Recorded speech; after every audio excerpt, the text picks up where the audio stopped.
हमें प्राचीन ज्ञान के ऊपर विश्वास करना चाहिए।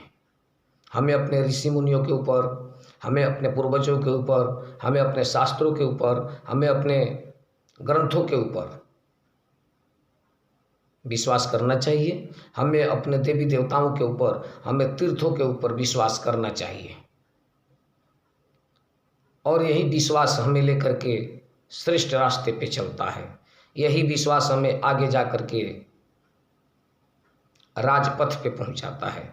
यही विचार हमें एक सामान्य नर से नारायण बनाता है। यही विचार हमें श्रेष्ठता के मार्ग पे ले जा कर के ईश्वर में एकाकार करा देता है। इसीलिए जीवन में श्रेष्ठ विचार होना चाहिए। तुच्छ विचार की कोई कीमत नहीं होती है। घटिया सोच कभी आपको आगे नहीं बढ़ा सकता है। इसीलिए कहा जाता है, कौन कहता है आसमान में छेद नहीं होता, तबीयत से तो उछालो यारो। यदि आपका दृढ़ संकल्प होगा तो आप श्रेष्ठ कार्य कर ही लेंगे, और यदि आप भाग्य के भरोसे बैठे रहेंगे तो आप कुछ नहीं कर सकेंगे। इसीलिए अपने जीवन में श्रेष्ठ विचार लाना चाहिए, श्रेष्ठ विचार को विकसित करना चाहिए। इन विचारों के माध्यम से, इन विचारों के तरंगों के माध्यम से हम अपने जीवन को श्रेष्ठ बनाने में सफल हो सकेंगे। यदि हम ऐसा करते हैं तो हम मनुष्य हैं। यदि हम ऐसा करते हैं तो हम मानव की श्रेणी में आते हैं। यदि हम ऐसा नहीं कर सकते हैं तो हमारे जैसा घटिया इंसान कोई हो ही नहीं सकता। फिर हमारे में और एक पशु है, क्या अंतर है? फिर हमारा जीवन भी तो एक पशुवत जीवन ही है। इस जीवन को जीवन बना करके रखिए, इस जीवन को पशु का जीवन मत बनाइए। ये संसार है, ये भवसागर है, यहाँ से बहुत कुछ निकल सकता है। निकालने का प्रयास कीजिएगा तो, नहीं निकालने का प्रयास कीजिएगा तो आप कुछ भी नहीं है। आप भाग के भरोसे बैठे रहिएगा तो आपको कुछ नहीं मिलने वाला है। छलांग तो आपको लगाना पड़ेगा। या तो आप समुद्र में डूब जाएंगे या उसमें से मोती आपको प्राप्त हो जाएंगे। आपका श्रेष्ठ विचार होगा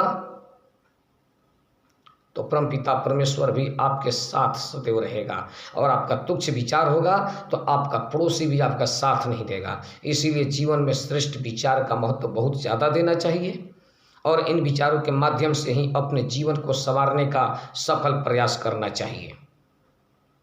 तो मैं आप लोगों से यही कहना चाहूँगा कि आप अपने जीवन में एक श्रेष्ठ विचार को पैदा कीजिए, एक उमंग पैदा कीजिए, एक जोश पैदा कीजिए, एक तेज पैदा कीजिए, एक ज्योति पैदा कीजिए, जिस दीपक के सामने, जिस रोशनी के सामने लाखों लाखों लोग बैठ सकें। अपने जीवन को एक ऐसा छायादार पेड़ बनाइए जहाँ लाखों लाखों लोग आपके छाया के तले बैठ सकें, जहाँ बैठ कर के लोग एक आनंद की अनुभूति प्राप्त कर सकते हैं। बड़े बड़े ऋषि मुनि यही काम करते थे। राम कृष्ण, गोरखनाथ, शंकराचार्य जन्म से कोई महान नहीं थे। उन लोगों ने अपने जीवन में श्रेष्ठ कार्य किए, श्रेष्ठ विचार को पनपने दिया। उन्होंने अपने जीवन को गुरु के चरणों में अर्पित कर दिया। उन्होंने अपने आप को गुरु के चरणों में न्यौछावर कर दिया, और जहाँ हम सब कुछ अपना लुटा देते हैं वहीं पे हम सब कुछ पा लेते हैं। और देने वाला केवल गुरु ही है। अन्य कोई में वो क्षमता नहीं है कि वो आपको कुछ दे सके। अन्य कोई तो आपको लालच दे सकता है, प्रलोभन दे सकता है, पाप करने की दिशा का ज्ञान आपको दे सकता है, लेकिन एक गुरु ही ऐसा व्यक्ति है जो केवल आपका नहीं, पूरे विश्व का कल्याण चाहता है। इसीलिए जीवन में गुरु का स्थान दीजिए, जीवन में श्रेष्ठ विचार का स्थान दीजिए, और अपने जीवन में गुरु को धारण करते हुए अपने जीवन को उन गुरु के विचारों के माध्यम से अपने जीवन को श्रेष्ठता के पथ पर ले चल सकें। अपने जीवन को उस जगह ले जा कर के हम पहुँचाएँ जिसे पूर्णता कहा गया है। हमें जन्म से लेकर के अमृत्यु की रास्ते पे चलना है। हमें जन्म लेकर के मरघट की ओर नहीं जाना है। हम मर करके कोई श्रेष्ठ कार्य नहीं कर सकते हैं, ये तो जानवर भी करते हैं। हमें अपने जीवन में अच्छे कर्म का, अच्छे विचारों का, अच्छे संस्कारों का स्थान देना चाहिए। हमें अपने गुरु का चरणों का ध्यान रखते हुए आगे बढ़ना चाहिए। और गुरु के बिना आपका कल्याण नहीं हो सकता।